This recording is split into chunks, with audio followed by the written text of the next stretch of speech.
Hello friend, তোমরা সবাই কেমন আছো? আশা করছি সবাই ভালোই আছো। আজকে আমি তোমাদের সাথে শেয়ার করবো, দেখো, চিকেন বাটার মশলা রেসিপি। তার জন্য হচ্ছে চিকেন, বোনলেস চিকেন নিয়েছি, তার মধ্যে হচ্ছে ঘি নিয়েছি, তার সাথে অ্যাড করে দিচ্ছি হচ্ছে আদা বাটা আর হচ্ছে রসুন বাটা, আর এদিকে হচ্ছে জল ঝরানো টক দই। জল ঝরানো টক দই নেবে।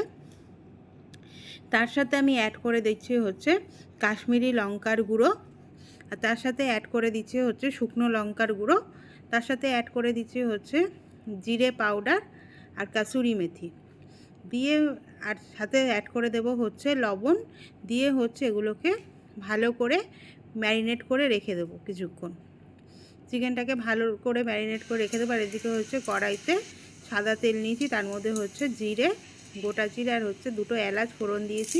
তার সাথে অ্যাড করে দিচ্ছি হচ্ছে বড় সাইজের একটা পেঁয়াজ কুচি। পেঁয়াজটাকে হালকা করে ভেজে নেব।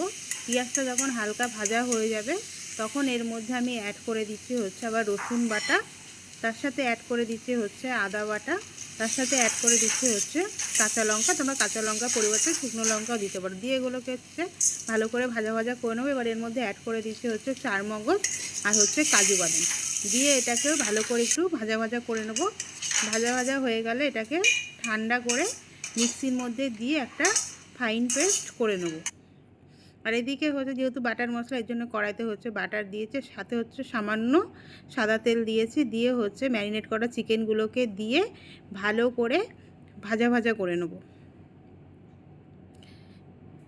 চিকেনটাকে ভালো করে ভাজা ভাজা করে নেবো। যখন ভাজা হয়ে যায় তখন এর মধ্যে অ্যাড করে দিচ্ছি হচ্ছে হলুদের গুঁড়ো, আর তার সাথে একটু অ্যাড করে দেবো হচ্ছে কালারটা যাতে আরও ভালো হয়, তার সাথে আমি অ্যাড করে দিচ্ছি হচ্ছে কাশ্মীরি লঙ্কার গুঁড়ো দিয়ে হচ্ছে এটাকে চিকেনটাকে ভালো করে কষিয়ে নেব। চিকেনটা কষানো হয়ে গেলে এবার এর মধ্যে অ্যাড করে দেব হচ্ছে সেই ভেজে রাখা পেঁয়াজ, লঙ্কা, চারমগজ আর কাজু বাটাটা দিয়ে হচ্ছে এটাকে ভালো করে কন্টিনিউয়াসলি নাড়তে থাকবে, নাহলে তলাটা কিন্তু লেগে যাবে। দিয়ে হচ্ছে এটা যখন ভালো করে কষানো হয়ে যাবে তখন এর মধ্যে অ্যাড করে দেবো হচ্ছে সামান্য পরিমাণে জল।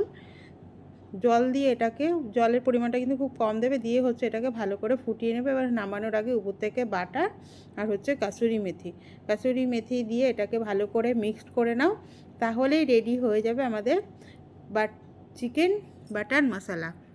আর সবাইকে বলবো আমার রেসিপিগুলো যদি ভালো লাগে একটু তোমাদের বন্ধু আর ফ্যামিলির সাথে শেয়ার করে দিও। থ্যাংক ইউ সবাইকে।